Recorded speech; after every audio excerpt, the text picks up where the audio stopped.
Yeah, hi everyone. I'm hoping this is just another handy little video that I do pretty randomly when I can't find something on YouTube to help me out, and I've had to work it out myself.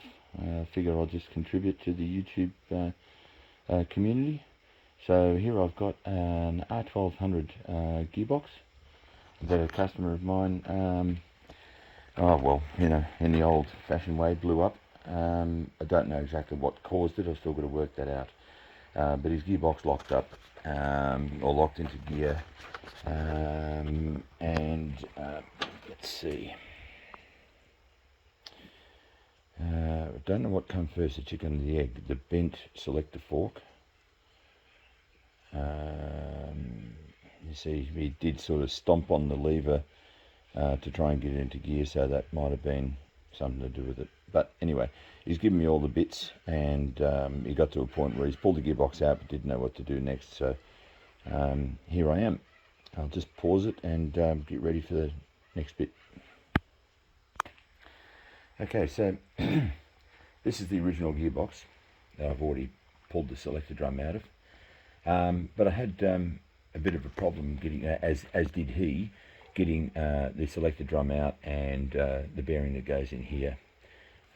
You can't get it out because this plate is in the way. It turns out there's a little bit of a trick. It's a sneaky little thing. It took a bit for me to work it out, but that plate, if you get it into, you give it a bit of a wriggle, you can actually lift it up. You can see there's a little bit of a gap there. When you lift it up, it allows it to move eccentrically. You can see a space in there. It allows it to move eccentrically, and it becomes pretty tight, but you can jimmy it around to get it into whatever position you need. I'll come back over here. You see, there's the selector drum. The plate's in the way of the bearing, and the plate actually moves so that it locks in. Oops, where are we? It locks in to a flat spot that you can see right there. Little flat spot. You turn the shaft around. I can't at the moment, but you turn the shaft around, and then that plate goes into that slot, stopping that rod from lifting up. Okay, so it took a little bit of a two-handed jimmy to get that rod out, so I had to pause it, sorry. So I just removed the selector drum, and the selector drum is just held together with a screw that comes in from the other end. Oh, sorry, the screw. My apologies. The screw's right down into the in the bottom of the selector drum. Screws into the component that's on the other side of the casing. So undo that screw and pull that component off the other side, and then just pop that out.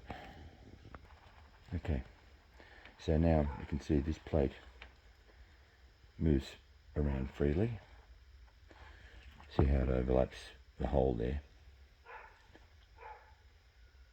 so that it locks into the flat on the rod. You take these screws out, then it can move easily out of the way. Pull the rod out, pull the selector forks out. Okay, but then comes the tricky bit. See, you've got a little bit of a gap between the gears and that plate. Let's see if I can do it with one hand. You give it a bit of a shimmy and a lift. Turn it around and you'll find that it stays up, but it's tight. See, it's pulling the gear around, but that's fine. It allows you to move this plate around. You just got to give it a bit of a push. Sorry, it's pretty hard with one hand.